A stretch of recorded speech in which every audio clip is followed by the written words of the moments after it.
সবাইকে স্বাগতম। Confusion between ওয়ার্ডসের তৃতীয় পর্বে আজকে আমরা কতগুলো শব্দের সঠিক ব্যবহার সম্পর্কে জানব। তো আমরা শুরু করি। তার আগে বলে নিচ্ছি চ্যানেলটিতে সাবস্ক্রাইব করার জন্য, পরবর্তী ভিডিওটি সহজে পাওয়ার জন্য। তো আমরা শুরু করতে যাচ্ছি।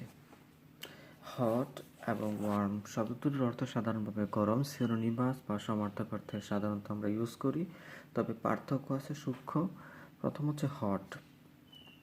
হট মানে হচ্ছে অসহনীয় মাত্রায় গরম, মানে যে গরমটা সহ্য করা যায় না, এরকম কিছু। আবার ওয়ার্ম, এটা হচ্ছে সহনীয় মাত্রায় বা আরামদায়ক গরম। যেমন আমরা গোসল করার ক্ষেত্রে হয়তো বা আরামদায়ক বা গরম পানি ইউজ করি, সেক্ষেত্রে সেটা হচ্ছে ওয়ার্ম ওয়াটার। আমরা দুটো বাক্য দেখি।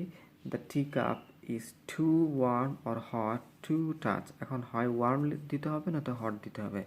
তাহলে আমরা দেখি যে কীরকম অবস্থা, এটা সহনীয় মাত্রায় না অসহনীয় মাত্রায়। The tea cup is too dash to touch, তার মানে বলতেছে চায়ের কাপটা স্পর্শ করতে খুব বেশি গরম। তাহলে অতিমাত্রায় গরম হওয়ার অর্থে আমরা হট বসাবো, তাহলে এখানে হট ঠিক, ওয়ার্ম লেখা যাবে না। দ্বিতীয় বাক্য, we have a lovely hot or warm cabin. তাহলে ক্যাবিনটা কিন্তু একেবারে অতিরিক্ত মাত্রায় গরম হতে পারে না, সেক্ষেত্রে ক্যাবিনটা সহনীয় মাত্রায় গরম, তাহলে এটা হচ্ছে ওয়ার্ম। এরপরের শব্দ আমাদের ইলেকট্রিক নাকি ইলেকট্রিক্যাল। অধিকাংশ ক্ষেত্রে শিক্ষার্থীরা এই দুটো শব্দ সঠিকভাবে ব্যবহার করতে পারে না, তা আমরা দেখি আসলে সঠিকটা কী। ইলেকট্রিক, যা বিদ্যুৎ উৎপাদন করে, যেমন জেনারেটর থেকে বিদ্যুৎ উৎপাদিত হয়, অথবা বিদ্যুৎ দ্বারা বাতি জ্বলে সেরকম। তাহলে যা বিদ্যুৎ উৎপাদন করে, যা বিদ্যুৎ দিয়ে উৎপাদিত, অর্থাৎ দুটা কথাই, যেটা দ্বারা বিদ্যুৎ উৎপাদিত হয় এবং যা বিদ্যুৎ দিয়ে উৎপাদিত। আরও স্পষ্ট কথা বলতে গেলে যেটা বলছে, যার দ্বারা বিদ্যুৎ উৎপাদন করে, যেমন জেনারেটর দিয়ে বিদ্যুৎ উৎপাদিত হয় সেটা। আবার বিদ্যুৎ দিয়ে আলো জ্বলে, সেটা হচ্ছে বিদ্যুৎ থেকে উৎপাদিত, দুটোই। আবার ইলেকট্রিক্যাল হচ্ছে মানুষ ও তার কাজের ক্ষেত্রে, এটা কিন্তু বিদ্যুৎ না। তাহলে মানুষ এবং তার কাজের বা মানে পেশা প্রফেশনের ক্ষেত্রে ব্যবহার করা হচ্ছে। এবার দুটো বাক্য দেখি। দিস ইজ অ্যান ইলেকট্রিক্যাল নাকি ইলেকট্রিক লাইট। খেয়াল করতে হবে, আমি আগে বলেছি যে যা থেকে উৎপাদিত অথবা যা দ্বারা উৎপাদিত, যদি বিদ্যুৎ দ্বারা উৎপাদিত বা বিদ্যুৎ উৎপাদন করে এরকম কিছু হয়, তাহলে সেটা হচ্ছে ইলেকট্রিক। তাহলে এখানে কিন্তু ইলেকট্রিক্যাল না, উত্তর হচ্ছে ইলেকট্রিক লাইট। আবার ইউ আর অ্যান ইলেকট্রিক্যাল আর ইলেকট্রিক ইঞ্জিনিয়ার। সেক্ষেত্রে আমরা ইঞ্জিনিয়ার শব্দটাকে যখন পেলাম, তখন মানে হচ্ছে সে প্রকৌশলী। তাহলে সে অবশ্যই বিদ্যুৎ দ্বারা উৎপাদিত প্রকৌশলী না, সে হচ্ছে বৈদ্যুতিক একজন, বিদ্যুৎ সংক্রান্ত একজন প্রকৌশলী। এটা হচ্ছে ইলেকট্রিক্যাল। এরপর ফেমাস নাকি নটোরিয়াস। আমরা সাধারণভাবে দুটো শব্দ বিপরীতার্থকতে ইউজ করে থাকি, অর্থাৎ সিনোনিম অ্যান্টোনিমের ক্ষেত্রে বিপরীত হয়, তবে কিছু ক্ষেত্রে সমার্থকও হয়ে যায়, অর্থাৎ দুটোই খ্যাত। এখন একটা ভালো ক্ষেত্রে একটা খারাপ ক্ষেত্রে, দেখি কি লেখা আছে। ফেমাস শব্দের অর্থ হচ্ছে বিশেষ ভালো কাজে দক্ষ বা মানে ভালো দিকে খ্যাত, খ্যাতি। নটোরিয়াস মানে হচ্ছে সহজ কথায় বলতে গেলে এর অর্থ হচ্ছে কুখ্যাত, খারাপ কাজে দক্ষ বা কুখ্যাত। তাহলে ফেমাস হচ্ছে সুখ্যাত, নটোরিয়াস হচ্ছে কুখ্যাত। আমরা দুটো বাক্য দেখি। অ্যাকচুয়ালি একই সেন্টেন্সে লেখা হয়েছে দুটো উদাহরণ।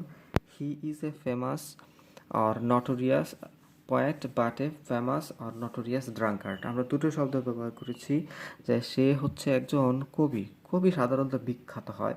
আর এখানে ড্রাঙ্কার্ড মানে হচ্ছে নেশাগ্রস্ত, অর্থাৎ যে মদ খায়, ওয়াইন খায়, এরকম কিছু। তাহলে ভালো দিকে আসক্ত হওয়ার অর্থ হচ্ছে ফেমাস, তাহলে ফেমাস পয়েট। কিন্তু ড্রাঙ্কার্ড শব্দটা মানে হচ্ছে খারাপ দিকে আসক্ত, তাহলে এটা হচ্ছে নটোরিয়াস ড্রাঙ্কার্ড। এবার পরবর্তী জোড়া, ফ্রাইটেন্ড নাকি অ্যাফ্রেড। দুটোর অর্থই সাধারণভাবে, দুটোই অ্যাডজেক্টিভ হিসেবে যুক্ত হয় সাধারণত, এবং এই দুটোই সাধারণভাবে অর্থ হচ্ছে ভীত, সন্ত্রস্ত। কিন্তু তার মধ্যে কিছু পার্থক্য আছে, খুব সূক্ষ্ম পার্থক্য। দেখা যাক কী লেখা আছে। ফ্রাইটেন্ড অ্যাট্রিবিউটিভলি এবং প্রেডিক্টলি ব্যবহার করা সম্ভব, অর্থাৎ এই ক্ষেত্রে যেটা বলা হচ্ছে অ্যাট্রিবিউটিভলি মানে হচ্ছে নাউনের আগে বসবে মডিফাইং ওয়ার্ড হিসেবে, প্রি মডিফায়ার হিসেবে। আর প্রেডিক্টিভলি মানে হচ্ছে লিঙ্কিং ভার্বের পরে কমপ্লিমেন্ট হিসেবে বসবে। আবার অ্যাফ্রেড শুধু প্রেডিক্টিভলি, অর্থাৎ শুধুমাত্র নাউনের আগে বসবে এই অ্যাফ্রেড। আমরা একটু খেয়াল করি। I help the afraid or frighten boy, একটু খেয়াল করতে হবে, বয় হচ্ছে নাউন, তা নাউনের আগে কিন্তু, অর্থাৎ এটা শুধুমাত্র মানে এখানে ফ্রাইটেন্ড আছে এবং অ্যাফ্রিড আছে। তো অ্যাফ্রিড শব্দটা বলা ছিল যেটা শুধুমাত্র অ্যাজেক্টিভ হিসেবে লিঙ্কিং ভার্বের পরে বসে, কিন্তু এটা কিন্তু নাউনের আগে বসে গেছে। তাহলে নাউনের আগে বসে কোনটা? ফ্রাইটেন্ড। তাহলে উত্তরটা হচ্ছে ফ্রাইটেন্ড। এখানে অ্যাফ্রেড বসালে ভুল হবে। আমরা একটু ব্যতিক্রম একটা সেন্টেন্স দেখি, লেখা আছে আই এম অ্যাফ্রেড অথবা ফ্রাইটেন্ড টাইগার্স।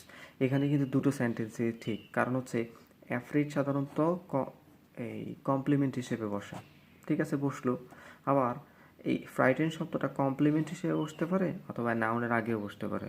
তো সেক্ষেত্রে এটা কমপ্লিমেন্ট হিসেবে বসছে, তাহলে দুটো বাক্যই ঠিক গেল এটা। এরপর সরি নাকি স্যাড, দুটোর অর্থই মোটামুটি ঠিকঠাক। সরি হচ্ছে নিজের দুর্ভাগ্যের ক্ষেত্রে, স্যাড হচ্ছে নিজের দুর্ভাগ্যের ক্ষেত্রে, আর সরি হচ্ছে অন্যের দুর্ভাগ্যের ক্ষেত্রে। তার মানে স্যাড, আই এম স্যাড, আর হি ইজ সরি, এরকম কিছু। যেমন I was dash sad or sorry to interrupt you, এক্ষেত্রে বলা হচ্ছে যখন নিজের ক্ষেত্রে ইউজ করা হয় তাহলে সেক্ষেত্রে স্যাড, সেক্ষেত্রে এখানে স্যাড যেহেতু আই আছে। আবার he is sad or sorry, আমরা বলেছি যে অন্যের ক্ষেত্রে হলে সেক্ষেত্রে সরি, তাহলে এখানে হচ্ছে যেহেতু হি আছে তাহলে হচ্ছে সরি। এবার পরবর্তী জোড়া হচ্ছে টেরিবল নাকি টেরিফিক, প্রায় কাছাকাছি হলেও দুটোর অর্থ ভিন্ন। তো সেক্ষেত্রে টেরিবল শব্দের অর্থ হচ্ছে অনেক তীব্র বা ভয়ানক, একটু বেশি খেয়াল করতে হবে, এটা খারাপ অর্থে, ভয়ানক অর্থে নিছে। আবার টেরিফিক খুব ভালো, সুন্দর বা উপভোগ্য অর্থে, সেক্ষেত্রে এটা ভালো দিক, তার মানে এটা নেগেটিভ সাইড, এটা পজিটিভ সাইড, অর্থাৎ সূক্ষ্ম পার্থক্য হলো সেক্ষেত্রে খেয়াল করতে হবে। টেরিবল মানে হচ্ছে ভয়ানক, টেরিফিক মানে হচ্ছে চমৎকার, সুন্দর। এবার ইট ওয়াজ এ টেরিবল অথবা টেরিফিক অ্যাক্সিডেন্ট, এখানে অ্যাক্সিডেন্ট কখনোই ভালো হয় না, উপভোগ্য হয় না, তাহলে যেহেতু হয় না তাহলে সেক্ষেত্রে এটা টেরিফিক না, এটা কি টেরিবল। টেরিবল মানে ভয়ানক। ইউ লুক টেরিবল আর টেরিফিক ইন দিস ড্রেস, ড্রেসে একজন ব্যক্তিকে ভয়ানক হয়তো বা দেখায়, কিন্তু আমরা ধরে নিলাম যে সুন্দর দেখাচ্ছে, তাহলে সুন্দর দেখানোর অর্থ, উপভোগ্য দেখানোর অর্থে, ভালো দেখানোর অর্থ হচ্ছে টেরিফিক। তো এরপর আমাদের আরেক জোড়া শব্দ আছে, আরেক জোড়া শব্দ দেখি শেষ করার চেষ্টা করব। দেখি কি লেখা আছে, হাউস নাকি হোম। হ্যাঁ, প্রথমে একটা কথা বলে রাখি, হাউসের আগে টু বসে প্রিপোজিশন, কিন্তু হোমের আগে কোনো ক্ষেত্রেই টু বসে না। এটা অনেক ক্ষেত্রে ভুল হয়, সেক্ষেত্রে খেয়াল রাখতে হবে। হাউস মানে হচ্ছে বসবাসের জন্য যে কোনো বাড়ি, যে কোনো অট্টালিকা, কিন্তু হোম শব্দের অর্থ হচ্ছে নির্দিষ্ট বাড়ি যেখানে একজন ব্যক্তি বসবাস করে। যেমন আমি আমার বাড়িতে থাকি, সেটা হচ্ছে আমার হোম, কিন্তু অন্য যে সকল বাড়ি আছে সবগুলো হচ্ছে হাউস। তাহলে I left my bag at dash home, এখন আমি আমার ব্যাগটা আমার বাড়িতে ফেলে রেখে আসছি, যেহেতু আমার বাড়িতে, তাহলে এটা হচ্ছে হোম। আবার we found a 6 storey dash home or house, তাহলে আমরা হয়তো বা 6 তলা একটা বাড়ি খুঁজে পেলাম, তাহলে এখন বাড়িটা নিজের না, সেক্ষেত্রে যেহেতু নিজের না সেক্ষেত্রে এটা হচ্ছে হাউস। একটু সূক্ষ্মতায় বলে দিই, সেটা হচ্ছে হাউসটা সাধারণভাবে নিজের বোঝায় না, এবং হোম মানে হচ্ছে একেবারে খুবই নিবিড়, যেখানে একজন ব্যক্তি সব সময় বা অনেকটা সময় পার করে, বিশেষত বাড়ির ক্ষেত্রে। এবার রোড নাকি স্ট্রিট, খুব সূক্ষ্ম কিন্তু খুব সোজা। স্ট্রিট মানে হচ্ছে শহর বা গ্রামের রাস্তা, আর আরেকটা শর্ত হচ্ছে দুপাশে বাড়ি বা অট্টালিকা থাকবে।